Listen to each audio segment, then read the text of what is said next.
Dirt sheet again. Big opening. Pass 5. Pass 10. Perko's a man. And he goes all the way to the 15-yard line.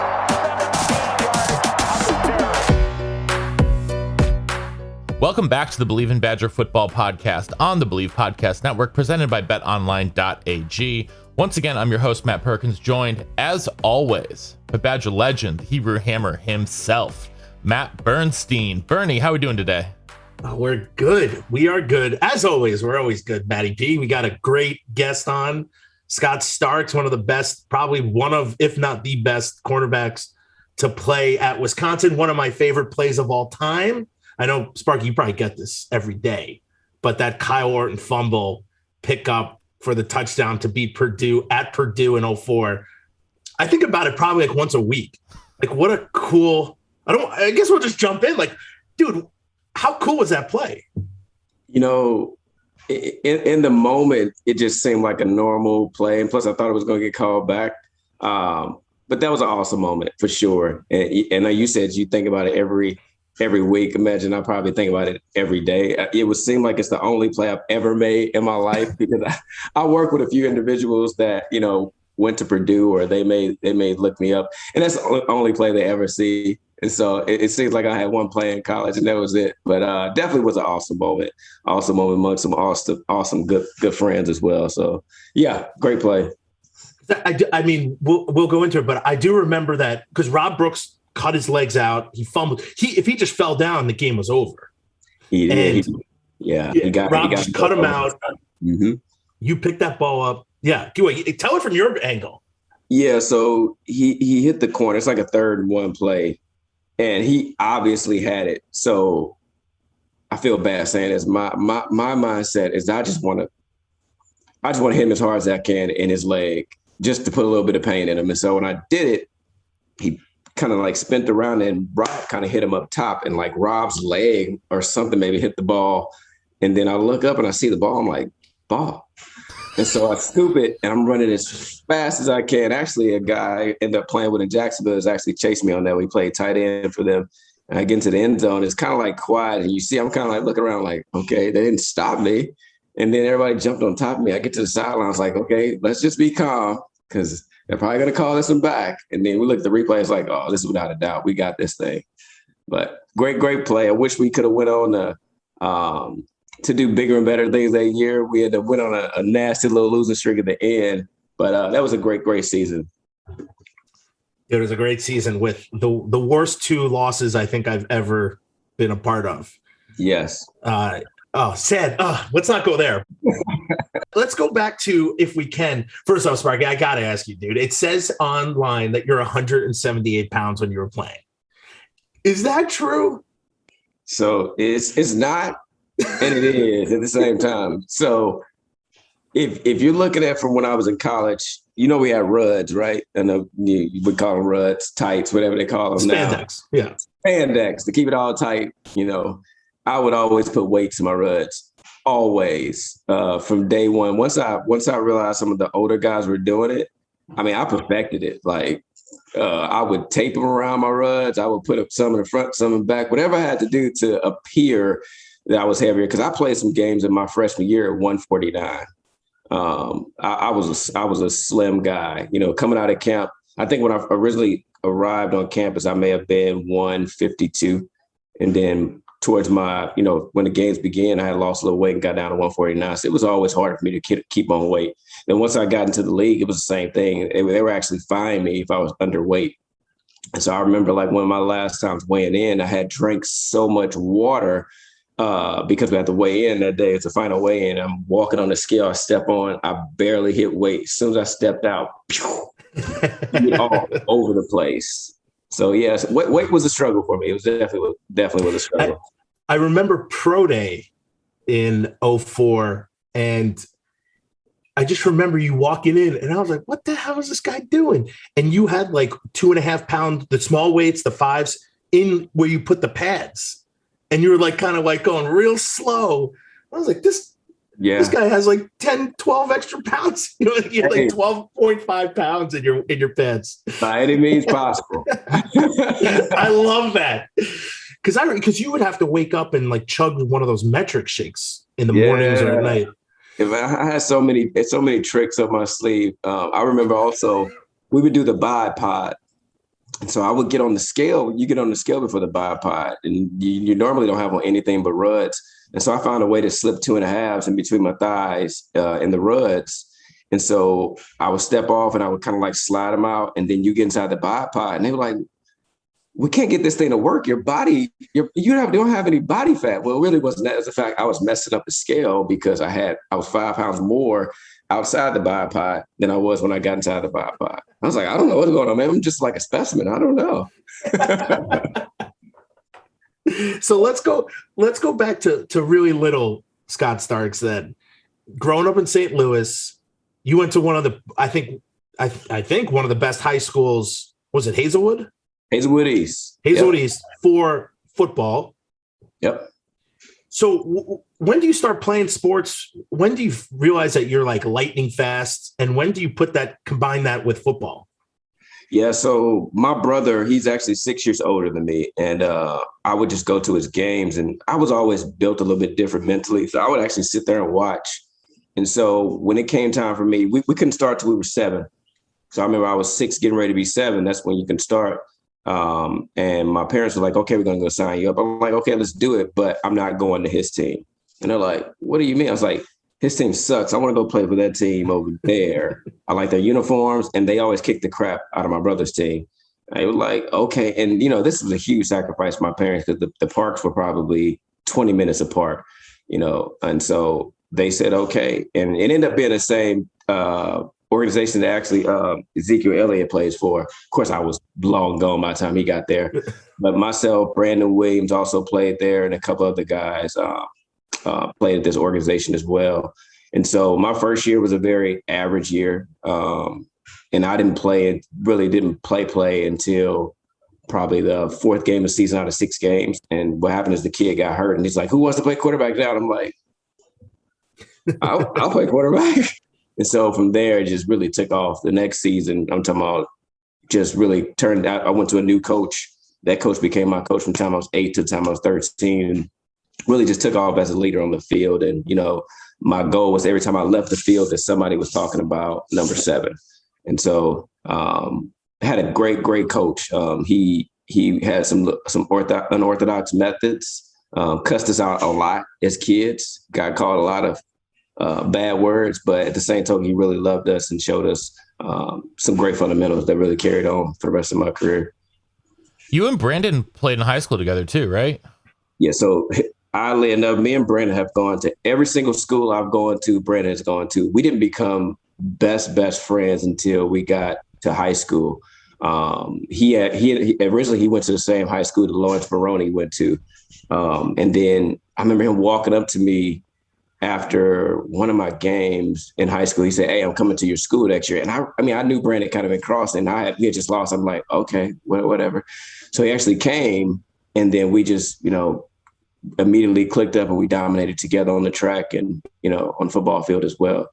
Man, I cannot imagine a 4x1 team in high school that had you and B. Will on it. Like, you guys must have absolutely just like beat up on everybody else around you. What's crazy is 4x1 wasn't our strong point because I was a 200, 400, 4x2, 4x4 guy.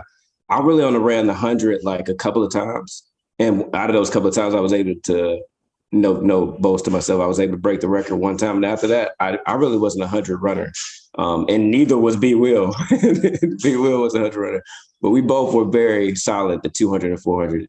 But I don't know if you all remember Moss. Moss also ran with us. He was on our 4x2 as well. And then Coop, of course. He ran track. He was more of a shot putter as well. So a lot of guys that actually end up going to Wisconsin, we actually ran with as well. That's crazy. That's absolutely crazy. Two of like the best guys to play at Wisconsin, same high school. But that was also because they, I feel like they went into the high school for that reason. They had a lot of success there. Yeah. So it's going all the way back to, I think the original guy that went to Wisconsin from my high school, he may have been the first, was Terrell Fletcher. Yeah, that's what I thought. Right. So Terrell, I grew up watching Terrell. He played with my cousin. And then from there, we had just a host of other guys. My brother's best friend went there, Charles Williams, a couple other guys. And then, of course, Jamar. And then, I remember going on to my recruiting visit, and Jamar was my host. And I had already committed to Northwestern at the time. And Coach Albee convinced me to come up on a recruiting visit. Recruiting visit was terrible. I mean, it was absolutely horrible. My plane was delayed. It was snow everywhere. You walk to the stadium, they show you your jersey. My jersey didn't even pop up. They're like, okay, well, let's just go eat. So I'm the only one at this point because everybody else was already, moved along further during the trip. And so when it came to me linking up with Fletch, he's like, what do you want to do? You want to go somewhere? You want to do this? I was like, I just really want to watch film. That's it. Just give me some one-on-ones. I'll just sit here. He's like, you sure? And I'm like, yeah. So I sat there and I watched film and just one-on-ones over and over. And he's like, so what you think? I was like, I want to go here. He's like, all right. I was like, I'm leaving after this year. And you can wear number 2. You probably end up starting and, it's yours. You take the reins and run with it. And I'm like, cool. So I went in, talked to Albie the next day. I'm like, I'm going to be a Badger for sure. He's like, you sure? I'm like, definitely. This is where I need to be. And so went in, came and wore number 2 and ended up starting my freshman year. Had a decent freshman year, but enough to get me going and get started toward a pretty solid career. Dude, that's how it came to be. You just sat in a room watching film with Fletch. That's it. And we had Mike Eccles was in the other room. Yep, that's all I wanted to do was just watch one-on-ones. And then who can I get excited about Wisconsin from watching Jamar Fletcher? Like he's an exciting guy. He's gonna make plays. He's gonna talk stuff. He's got mad swagger, but he's gonna back it up. So that was that was my start to Wisconsin at that point. So wait, hold on. And that's how you got number 2? Originally, to be honest, I wanted to wear number 5 because I was 5 in high school. And I knew coming in, Brooks Bolger had number 5. So I was talking to Fletch. I'm like, I don't know what number I want to wear. He's like, come get number 2. And I wore number 2 previously when I was a sophomore in high school because of Charles Woodson. And he said, come wear number 2. You got number 2. The spot's yours. It's open. You be you and Mike X back there. Go get it. And that's kind of how it started. And then, of course, I wasn't even starting at first my freshman year because I was absolutely horrible at first because I didn't play cornerback. I didn't play cornerback in high school. And I remember, in that summer just ripping guys' shirts off and just trying to just do my best out there and be an athlete. But ended up learning the position. And first game was against Virginia. Rainy day, rain delay. Ended up getting like a couple of plays. And then the next game we played against Oregon. And BJ Tucker, he's still my guy, great guy, but he ended up getting a personal foul on the sideline early in the first or second quarter. He really didn't do anything. And he got yelled at, cussed out. Coach said, Scott, get in there. I'm like, okay, bright-eyed, fairy tale. I ended up getting a pick against Joy Harrington. Praise the Lord, he threw it right to me. So I was like, okay, bro. And then from there, I just kind of kept the position for that point. We played against David Carr next game, got a pick against him as well. So what was it like? Because our class was a good class. I mean, you graduated different times, so it kind of offshoots it. But you came in and not just you, but Jimmy, Brett, you guys all saw a lot of time in the backfield and on the field. Yeah. What was that like coming in as that group and kind of taking over? Yeah, so when I came in, I'm trying to think of what the coach was name at that time. Coach Bradford. Bradford, because he recruited me. Yeah, Bradford.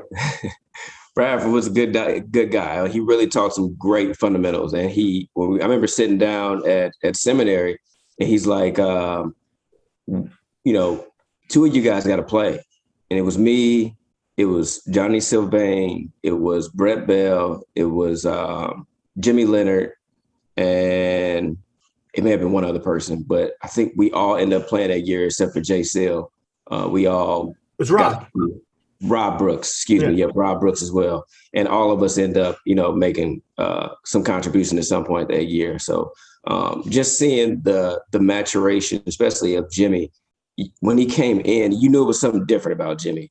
You knew it was. He wasn't, over the top as far as just being like loud and boisterous, but you knew that he knew his stuff way better than everyone else. He didn't come off as athletic as everybody else, but when he would make plays, you're like, how the heck did he just do that?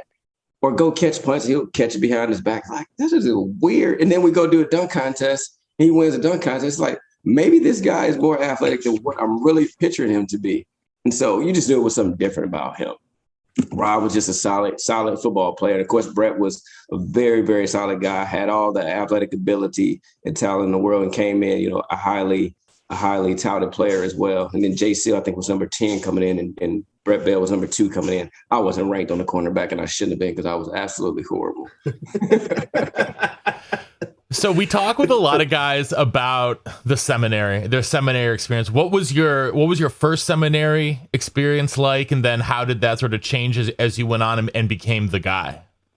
Yeah. So, I mean, you hear all these myths and stories, you can't go to sleep. They're going to beat you up and, they're going to pour water on you. Nobody has time for that. You're too tired for dumb stuff. Like, yeah, you're gonna be steaming hot. You're not gonna need a blanket or anything. You're just gonna lay across the bed when you get an opportunity to lay down. But that opportunity to go to seminary is, I think about that often. Like, that's like the brotherhoods that were created in there, and the amount of focus that you have on the game and on your guys and learn at the game of football. You can't replicate it. It's just totally different from any other experience. In the league, I had opportunities where we would stay at home and still go to camp. It's just not the same. It's not the same. I really appreciated that seminary experience. I don't think they do it now. And I remember at some point they stopped, but that was an awesome experience. I really did enjoy it. Is it extremely hard, extremely challenging? Absolutely. But you come out of it a much better player, a much better man, because it shows you, when you put the work in, the results that you can get. But I would never take those experiences back for anything. You walk out, the field's still wet, and your equipment is still wet from the previous practice. But it's just a great feeling. The smell of it, the food, it was just awesome. So Sparky, you graduated the year after. So that was my senior year. Mm-hmm. We moved back to the stadium. So you were at your unpacked apartment because you were saying you have no time to do anything else. Unpacked apartment, but the bed was open so you could sleep on it. And everyone had an air mattress in the locker room. So whenever you had a break, nobody left. Everyone just slept on the floor. Honestly, like, I hated the seminary because it was only football all day, every day. You didn't see anyone else. Like, it was bananas to me. Like, you're on an island. But then when we went and did this, I was like, man, I kind of would rather be at the seminary. Yeah. Just with air conditioning in the rooms. But besides that, you didn't have time to even go home. It ended up turned out to be the same exact thing. It basically did without a bed. Yeah. When you're in the process, of course, it seemed hard and grueling. But when you look back on it, like, man, those were good times. You remember, like, when we had, I think Rudy came in one time. Another time we had some actor that came in. It was always little things that they threw in to make it exciting and fun. Barry knew how to keep it light, but he knew how to also, get us to business. Were you there when they brought in the hypnotist? Yeah, I was on stage. That is by far the funniest thing I think I've ever witnessed in my entire life. That was like the highlight. That was like the highlight at campus when the hypnotist would come in. They asked, so they had everyone up and they go, all right, you guys are in a plane. Oh my God, it's crashing. And everyone's freaking out up on stage. And I couldn't stop laughing. My favorite was they had Jerome Pettis and they go, hey, this dude next to you hasn't showered in a week. And Jerome's like, Jerome's face, because you're glossed over. He was like, oh man, this guy stinks. And the guy doing the hypnotist is like, why? And he's like, this guy needs to use antibacterial soap. Dude, I fell on the floor laughing. I was like, this is the funniest thing I've absolutely ever seen. But you're right. Those stories, they come back as you mentioned it. I just remember, like, what I loved is you got to be part of everyone's experience. So, like, I was hanging out with Jeff Mack and defensive guys, offensive guys, the special teams dude you watch get in the vans and go to the field. Like, they kind of disappeared. It was just nice to be part of, like, a group. Because once you got to campus, everyone kind of went their separate ways, and you hung out with your friends, and the freshmen hung out. But the defense and the offense and the scout team, which you were never a part of, bless your heart for that. But it does say something about like building all those bridges and all those bonds with guys during the year you might not hang out with. Like if I didn't have a lift group with you or we didn't live together, I might never really see you. Yep. As crazy as that might sound. So Exactly. the seminary does have that. Yeah. I never want to go back. There are definitely some positive attributes to it. It just focuses you completely on football and focus you completely on the guys that you're around and helping to build that trust and that camaraderie. Like I said, it's nothing that can really replicate seminary as far as in a real world experience now. But Sparky, when you show up, what's funny is I showed up with no cell phone because I didn't have one, and like my 2 duffel bags of clothes because I had nowhere to live except at the seminary. And you had these guys who were seniors or 50-year seniors with like TVs, video games, like 10 fans. Like they came in and they also stayed in their room by themselves. Were you with anybody? So my freshman year, I think it was me and I think Brett Bell. I'm pretty sure it was Brett my freshman year. Yeah. But to your point, every year I took the same thing. I took a fan. I took liquid soap, deodorant, and I took honey buns and Gatorade. And it was that way all throughout, like from my time in Wisconsin all the way through when I would play for Jacksonville. Every single camp, I'd take the same thing, which probably led to the end of my career because I ate so many honey buns and had some injuries as a result. But yeah, I can't really minimum. Plus, I'm a homebody. I don't even watch a bunch of TV. So TVs, I didn't need a TV. I just needed a place to lay my head down, a pillow. That was it. Yeah.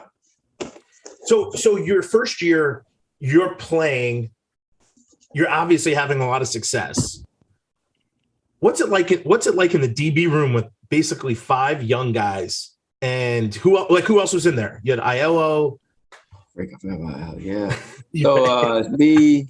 You had Eccles. Yeah, Eccles. We got Joey Bose. Joey Bose. Yeah, very solid player. Mike Broussard. Of course, we got Jimmy in there. Yeah, Chucky Cowens. Chucky Cowens is in there, yeah. And so, for me, I was always just wide-eyed and just ready to learn. I didn't care who it was from. Even if I was quote unquote starting over them, I still wanted to learn, especially from BJ Tucker was amazing. I ended up coming in, of course, I ended up taking his spot my freshman year, but BJ treated me just like a brother my whole freshman year. Whatever I needed on and off the field, he was there. Whatever questions I had, he answered them. And then in the course of next year, he played extremely solid and went on to play for the 49ers as well. So it was a good room, a very good room. A lot of solid, unselfish guys. What's it like learning from Mike Eccles? I mean, he's like the king of swag. Yeah. So Mike was just super cool. Mike, it wasn't like the most I really got out of Mike was like, man, what are you doing over there, man? I'm going to take care of this side over here. You got to take care of that side over there. That's really the most. that was the extent of his direction. You take care of your side. I'm going to lock this side down over here. You don't always do this. I'm going to lock this side down over here. You just take care of that over there. Give me the best guy. But I really, truly grew to have a really solid, good relationship with Mike, because he'd be able to tell me stories, of course, from Fletch. Because me and Fletch, we didn't cross paths as much. Of course, when he was in high school, I was younger, and then once he went on to leave, we would call and talk back and forth. But me and Mike would really shoot some of those stories around, and I got some pretty amazing, awesome, funny stories as a result as well. But Mike was a good guy, very good guy. So I know you weren't really running scout team, obviously, but did you ever have to cover Lee in practice? Oh, absolutely. What was that like? Because you're probably one of the few guys that could actually keep up with him. It's crazy. I just saw Lee, I want to say it was like May of last year. And I took my son to go and work with Brandon White down in Fort Lauderdale. Seaver Factory. receiver factory. And then Lee was up there at the same time with his son. I'm just like, we're both just like, this is crazy. We actually got a picture, me and my son, him and his son, they were doing one-on-ones, and me and him got to talking about doing one-on-ones together. And, that duo right there, us going against each other, made me a lot better. And I hope it made him better, because I played my butt off every time. You couldn't be laxed against Lee. It just made me a lot better. Like, somebody who was just as fast as I am, if not faster, stronger, just as quick as I am. And he's the body style that I always struggle with. I struggle with or have more difficulty with guys that are not as tall, but are more stockier. They're way harder to cover than the tall, lanky guys. Why is that? The tall, lanky guys have to take longer to get out their breaks, and they're usually not as fast. They have the anomalies now, like with Metcalf, which is all everything. But for the most part, the taller guys are easier to cover than the shorter, stocky guys who are super quick, like Lee. And then, of course, Lee ran 4.2, 4.3 as well. Lee did a lot of things. He was, you were going up against probably one of the best wide receivers Wisconsin's ever had. What? Oh, now I forgot my question.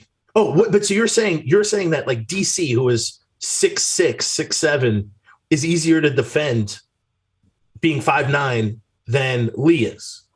Absolutely. And it's not, I'm not to take away from anything that DC could do. For me and how I play, that's easier for me because I can jump out the gym. If they just throw the ball in there, I got no problem with them trying to moss me up. It's the guys who are just as quick as me and are just as strong as me. Those were the ones that I really had to hone in and bring my A game. The taller guys, they're going to take longer to come out their breaks. I'm not worried about them running past me. If they throw it up, I can jump with them. Dude, that's fascinating stuff, man. That's really interesting.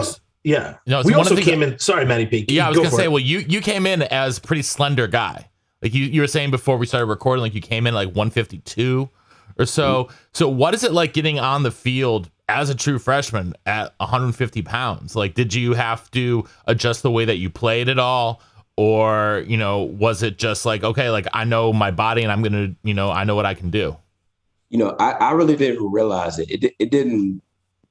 I never went into a game thinking, man, I'm only 152. I got to figure this thing out. It was just like you're in it. The lights are on. You got to throw this body around. I never really put a bunch of emphasis on it because I didn't feel like it held me back. I didn't feel like it limited me. As long as I can take on blocks, as long as I can get guys on the ground, then I felt like I was okay. And to be honest, the only time I really noticed my weight was when I was my first game of my senior year. I was 182 pounds with no weights in my ruds at all. And I really worked my butt off to get this weight on, played solid that game, but I actually felt heavy. And so after that, I actually had to lose weight. I got down to 178, 176 because I didn't feel comfortable at that weight. I felt big. I felt like I was breathing harder. I probably put on bad weight is what it essentially was. And so once I got back down, I felt like my same quicker, more agile self. That's the only time I really noticed my weight on the field. So, and you also came in. You came in with a bunch of good wide receivers, and you with us. You had Jo, you had DC. Eventually, Owen became a wide receiver type of guy. What was it like going against the guys that you came in with? Yeah, so and Dantes Sanders was one of them too, because Dantes came as a pretty highly touted receiver as well. Yeah, we actually just had him on last week, so that's my guy. He's a good guy. He's doing some very, very big things now as well. I just texted him a couple of days ago, but talk about somebody maturing, goodness. But like I said, our mentality was so different. Like we would be in the dorm room, 11 o'clock at night. We would get to arguing. We would find our way into the stadium to go do one-on-ones. I'm talking about 12 o'clock at night, 11 o'clock at night. And this was like often, like however we could get in there and do one. And I'm, like I said, I'm ripping guys' shirts off. Dantes would make fun of me. He's like, man, I got to get a new shirt every week because you ripped my shirt off me. But it was definitely like some great competition. DC as well, me learning how to cover larger receivers. That's when I realized that, man, it's a lot easier than covering these shorter guys. we had some extremely solid guys that helped me to really improve my game very quick. We had, and this guy was older, but Nick Davis, he was a short, stocky, extremely strong Fast. guy. Yeah, fast. Yeah, he had a lot of great attributes as well. And he helped me to really improve my game as well. You know, Sparky, I guess just for me, like, what's it like playing with those guys? You know, because I mean, I redshirted, so I didn't get a lot of experience with those senior guys like Herbs. You know, who else? There's a bunch of dudes. Delonte. Yeah, like all these guys. Like, what's it like playing with those? And what was it like playing against like Martinelli? Like, I'm trying to think of who was on that poster. By the way, it probably is the coolest poster. Wendell Bryant. Like, what's it like playing with these dudes? I just played scout team against. It must have been so special to be a young, like 18, 19-year-old kid playing with Wendell Bryant. Like, that's so cool. You gotta remember, a lot of these guys played in the Rose Bowl too. And so the accountability level was high and they expected a lot. But I wasn't there yet. I wasn't there. And some of the guys we had on the field, they weren't quite there yet. So they may have had a high expectation of us because of where they had been, but we just weren't there as a team yet. And so I almost felt like I let them down sometimes, especially like Michigan State game my freshman year. And I remember them really just taking me as like, man, like, you got to get better. Like, we can't have this. It really taught me, like, you really have to be accountable to the guys around you. Like, you can't be selfish. You got to do the extra during the week. You got to do whatever you have to do in order to be prepared to play your best for the guys around you. Be where you're supposed to be. Have your mind where it's supposed to be. Have your eyes where they're supposed to be. Because if I'm doing all that right, I'm going to be accountable to the guys next to me. And that game stands so far on my brain. That's why I hate Michigan State to this day. It's because I let my guys down. That's it. I have fans walking behind me. Hey, Fletch called. He said he wants number 2 back. That was one of the worst games of my life because I didn't prepare well. I remember Bradford came in. He's like, hey, we got this guy, Herb Haygood, very good receiver. Mike Eccles, you're going to have to match up against him. And they have this other guy. He's number 1. I don't know, Charles Rogers guy. You can just cover him, Scott. And I'm like, okay, I got an easy day. No, that was not an easy day. That was one of the worst days of my life because I went into it with the mindset of I'm better than this guy. I don't have to prepare as hard. Mike X has the hard job for this game, which is wrong. No matter who you play against, you got to come in ready to go. And after that game, it's like, okay, I can't do that anymore. I'm letting my guy down. I mean, you did happen to go up against a wide receiver that was one of the best in the Big Ten. I didn't know that. Yeah, I know. No, that's what I'm saying. Like, you didn't know that. So is that the game that really flipped the switch and was like, all right, I figured out what I got to do. I'm going to go do it, and I'm going to produce at a high level. Yep. And so that really changed my preparation. I was all after that. Of course, I was known to be a guy. Like, I would watch an immense amount of film, especially like going into my junior, senior year. I would be in there right at the practice, and I would be in there with the coaches talking like, hey, should I do this? What should we do? I'm seeing this. And that's just that was the way of me kind of masking the fact that I was a smaller guy, because at least I could be in the right place at the right time and be able to anticipate more. Because I was already a safe player. That's why I may have had 20-something breakups where you see Jamar may have had 20-something picks. I'd rather play it safe and knock it down, and he's going to go pick the ball off, which I didn't feel comfortable doing. But yeah, that's because I was always anticipating what they were going to do, which made me a much better player for it as a result. Was that what did you start that in high school, like that, like intense amount of preparation for games, or when you were in high school, were you more relying on your outstanding athleticism? Athletic ability. In high school, for sure. And then in high school, we may have had 10 Division I players on my senior team. So we knew that we was going to go in and bust heads every single game. So I can rely on the guys around me, and they can rely on me as well, because we were just better than everyone else. Believe in Badgers is excited to be brought to you by Infinigods. Infinigods is a gaming studio with a suite of free, fun-to-play games centered around ancient mythologies and civilizations. Visit Infinigods.com to play their first game, Infinimerge, and learn about their upcoming tower defense game. Play for fun or play to compete and take your shot at winning digital collectibles. That's Infinigods at Infinigods.com, unleashing the power of blockchain games. What's it like when Brandon Williams shows up? Like, did you have any, like, did he call you and be like, hey, how's Wisconsin? Or was there any communication for that? Or he just followed in your footsteps and Fletcher's footsteps, like, I want to play at Wisconsin? And then when he shows up, like, how fun is that? But then the competition, like, what's that like? I mean, it's so much in that question. So, so it was him, Moss, and I think him and Moss came at the same time. And it was also, I think Lawrence Maroney had also came on a visit as well. I think it may have been the same time. And of course, Lawrence Maroney ended up going to Minnesota. But it wasn't even a conversation like, where are you going? It's like, we know you're coming here. Same for Moss. We know you guys are coming up here. It's just a matter of getting you all up here and getting you into the system. And so if Brandon may have a completely different story, I never remember him talking about any other school. It was always Wisco in my mind for him. And then once he gets there, I mean, me and Brandon fought daily, I want to say, like daily, because he talks a lot. I mean, a lot. And he is a super competitor and he's a great athlete. And I just love shutting him up. I remember my last practice in Tampa, we were getting ready to play in a bowl game. Me and Brandon get into a fight. It's like NFL coaches and scouts. Shaq was there. He was the GM, I want to say, or player personnel guy for Jacksonville at the time.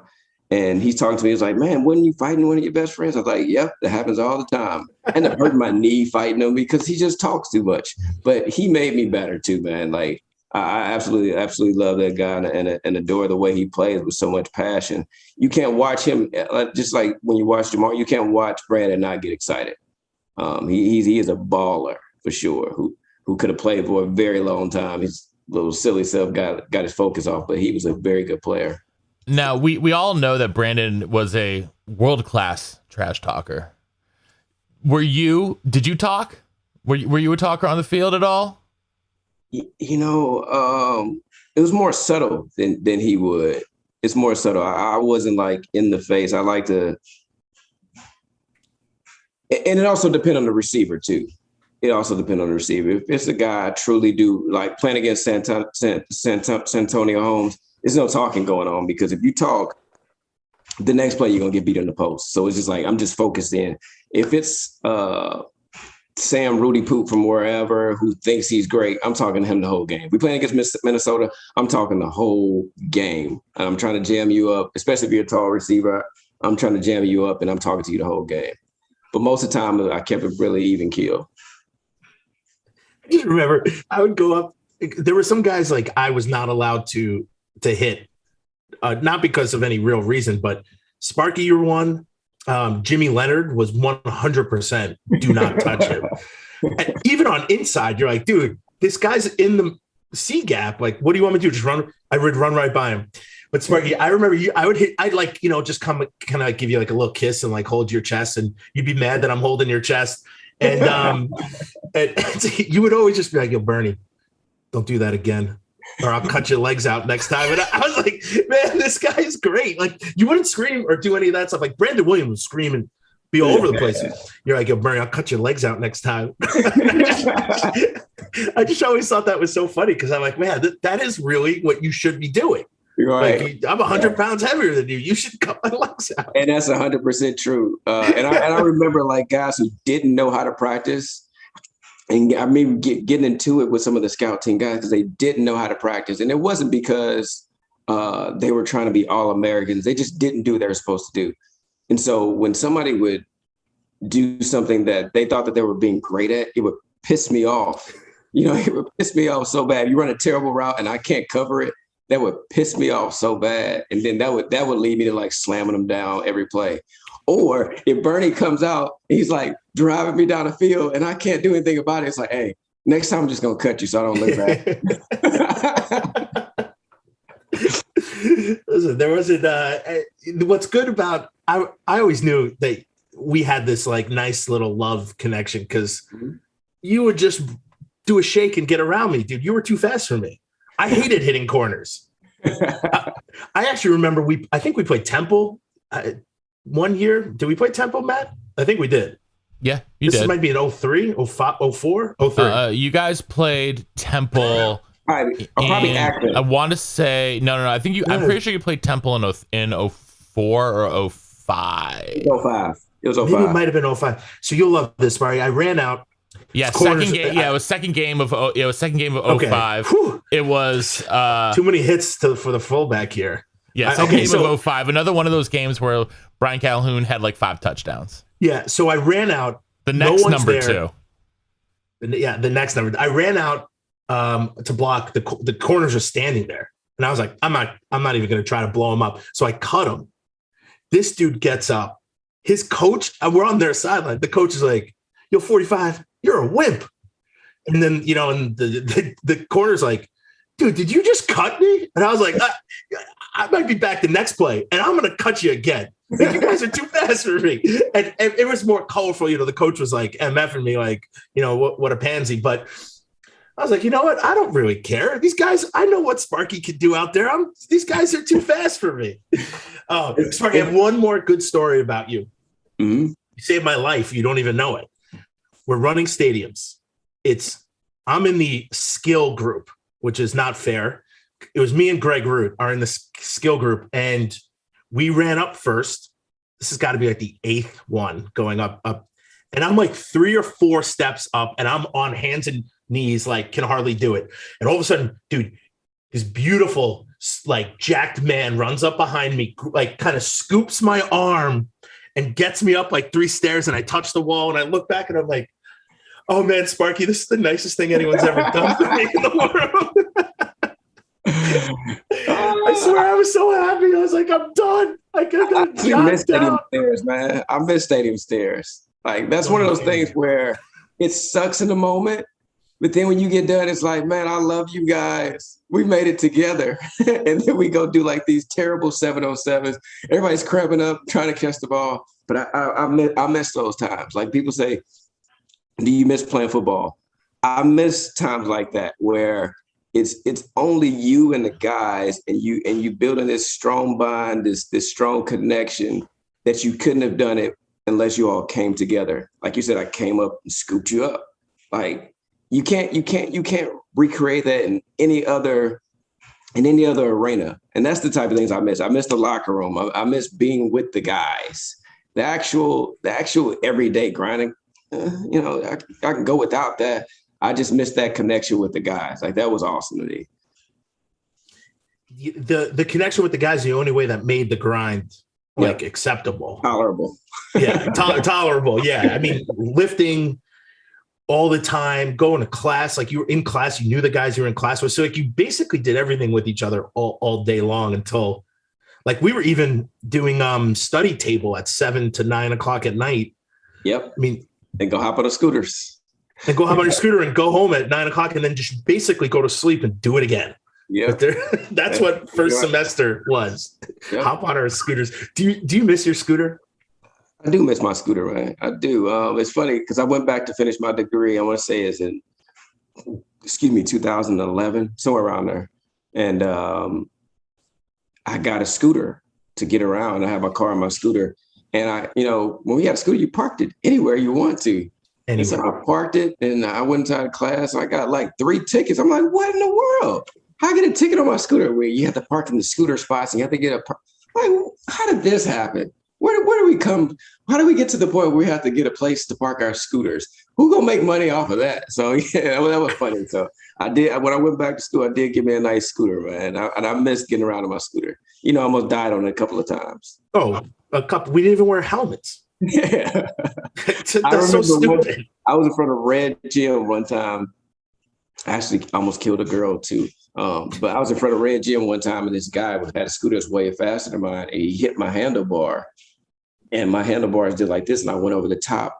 And I did my hands like this to protect my head, and they slid out, and I hit my head on the ground. And I had a concussion. I get to class, I'm just sitting there like this. I got blood coming down my face. They're like, oh my gosh, you gotta go. And I'm like, what? What's going on? So looking back, I would have worn a helmet. Oh, absolutely. I mean, a helmet, and if it rained or snowed or did anything else, I would have not. Yeah. Actually, I probably would have, but you should not have. Yeah, I fell in front of an 18-wheeler before because it was snowing until to the point where I got to like push my bike out of the way and run out the way. It's funny to laugh at now, but it's really not funny. Not at all. Not at all. So, Sparky, I know we only have for a little bit more time, but dude, walk us through, like, I remember Pro Day. Walk us through your experience after football, after Wisconsin ends, and then drafted in the third round. Like, what was that experience like for you?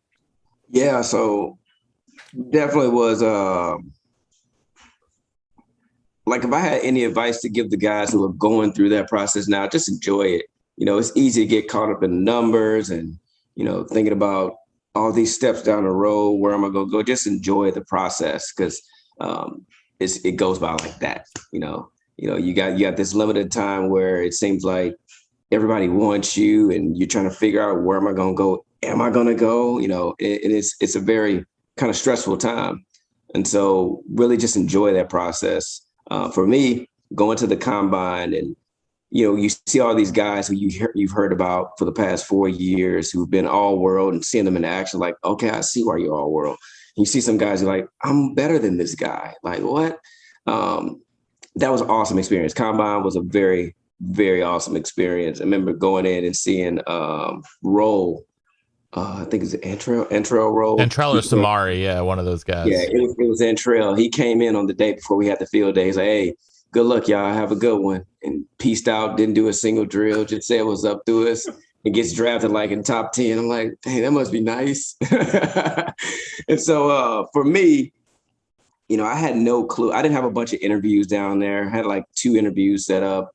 And then you go to this like pool where you kind of like bounce around, which is where I actually met my eventual position coach, which was Dave Campo. So draft day comes by and first round goes by. I know I was supposed to go somewhere between second and fourth. First round goes by. Of course, I didn't think it was anywhere possible.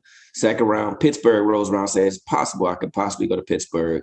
They end up taking another corner. They may have taken 2 corners.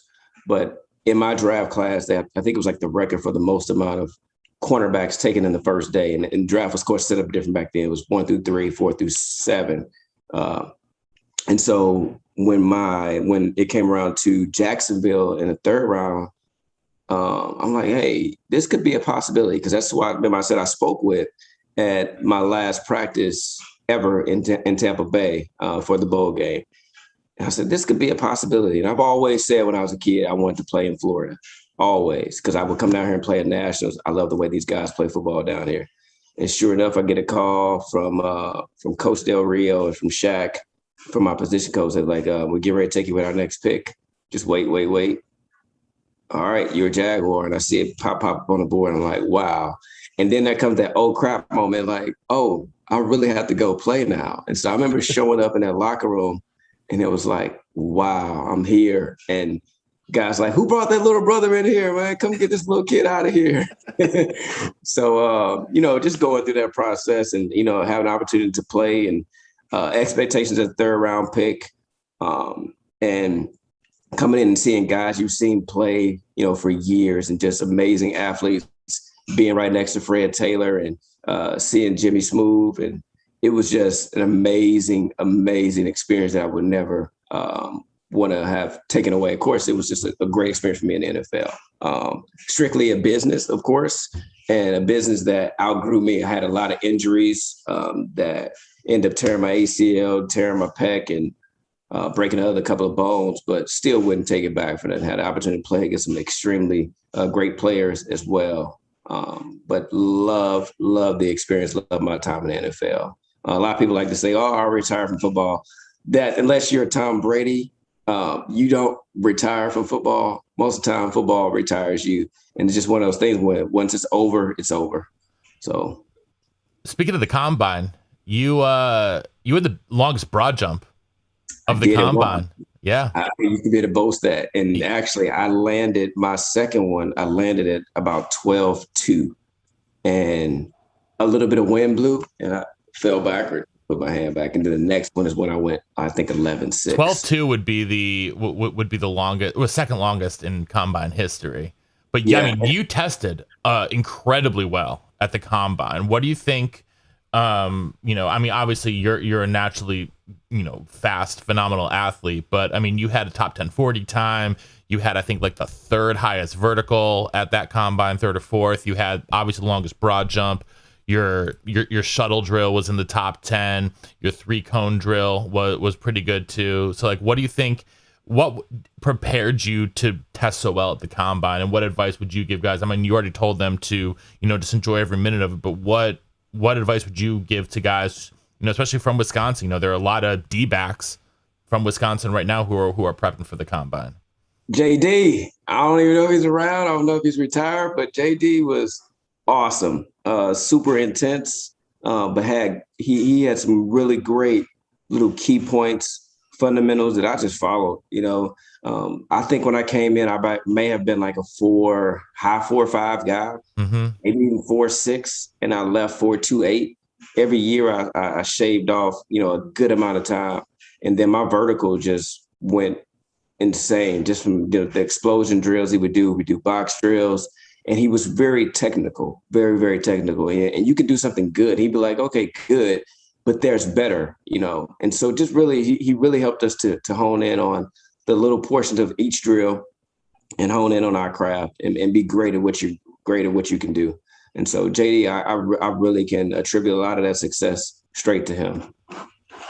Yeah. I mean, 43-inch vertical, man. Ain't nothing like it. I miss those days. Like even when I look now and I stand on the field and I look out to what, even 11 feet is or how many yards they could be, I'm like, that is impossible for me right now.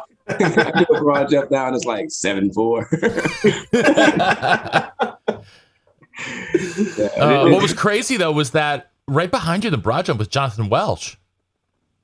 He had a huge one that year. Yeah. He was just a good athlete too. Big, long, strong guy. And he was a great athlete. We had a lot of great athletes though. Yeah. J-Dub was my locker partner right next to me. I absolutely because he didn't really talk a lot of smack, but he would talk like you under his breath. And I sat there and just listened to that kid every day. Like I absolutely loved J-Dub. But he had long arms, like he was a freak. He was all muscle.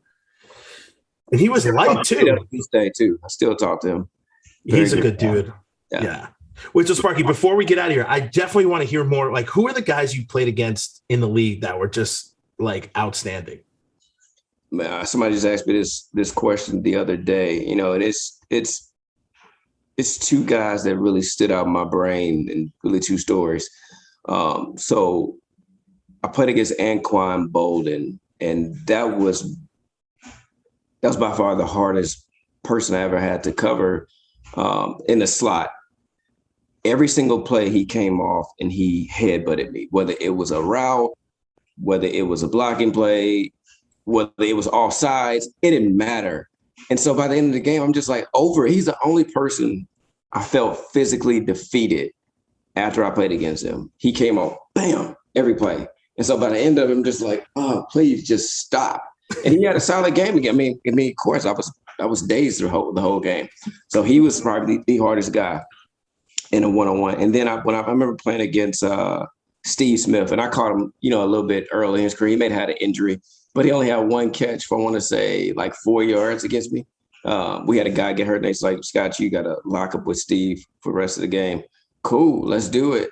I was excited for the opportunity. And I remember I had a very good play against him, and he came back, and I was talking stuff for some stupid reason. I guess I was feeling myself. He's like, who are you? Nobody knows your name. I'm like, you're right, but I just got to play. And he's one of those body types like Lee that you were mentioning, right? He's one of those guys that's a little shorter, a little thicker, really fast, in and out of his breaks. Like, that's exactly right. Exactly right. So I had to really bring my A game, and I just happened to be the right day against him. He was a little bit hurt. Quarterback was a little bit off, and I just happened to feel great that day. All right, so I usually get guys out of here with a couple rapid fire questions. You already mentioned toughest receiver guard, Anquan. What about in college? Who was the toughest guy for you to guard? Oh shoot. We're gonna go with well, I mean, does it count when I say Charles Rogers? Does Yeah. that count? Yeah, 'Cause I absolutely. really That counts. I really didn't guard him. He just kind of ran past me. Him and Lee Evans, of course. All right. Who's the biggest physical freak you either played with or against? Like a guy either like in the, who just like in the gym or even on the field, just like this dude is a freaking Adonis. Oh, that's Greg Jones. Greg Jones. Like when he walks into the room, I said, man, does your wife ever get used to you walking into the room? Because he just walks in just like glistening. I'm like, goodness, how you built like that? So yeah, Greg Jones for sure. Brandon Williams accepted. Who's the best trash talker that you know? I would stay with B Will. B Will and also Jamar, of course. Those two. Yeah. I love it. What is your pregame ritual? What are you doing on game day to get yourself mentally and physically ready? Yeah, so first things first is it's gonna be some vomit involved. I threw up probably for every single game that I played. You and Bill Russell. Yeah, I'm giving it up every game. And from there, it literally, especially towards the end of my career, it takes me probably 2 hours to get warmed up. I got to be on the field, which is why I knew my last game. I was like, this is my last game. I'm not gonna be able to play anymore because we had a 2 hour delay, and then we're gonna go directly into the game. And at that point in my career, I was like, it's over because I'm not gonna be able to cover anybody. So I gotta have a long time to really warm the body up. And so me and Rasheem Mathis, who was my probably one of my best friends in the world, me and him would go out, throw the ball together, go through every single break, every single route together. And then from there, it's putting on the pass and get ready to rumble. All right. And what's the hardest hit you ever took? Oh, shoot. It goes back to when I was 9 years old. Like, I can still remember this one. We did a fake punt. I was playing against a team in Georgia, and I ran out to the left, and guy put his helmet right in my chest, and my feet went above my head, and the first thing to hit was the back of my head. Ooh. And I landed right between my brother and my dad, and they just kind of just split apart and just looked at me fall. And I laid down for a second. I looked up, and that was probably the only time I ever cried on the field. But that was by far the hardest I've ever been hit in my life. And I've gotten some pretty nasty concussions, but that was a hard one right there. 9 years old, wherever that kid is now, I hope he's doing all right because I'm still recovering. I'm still thinking about it right now. Sparky, dude, this is a pleasure, man. Thank you so much for coming on.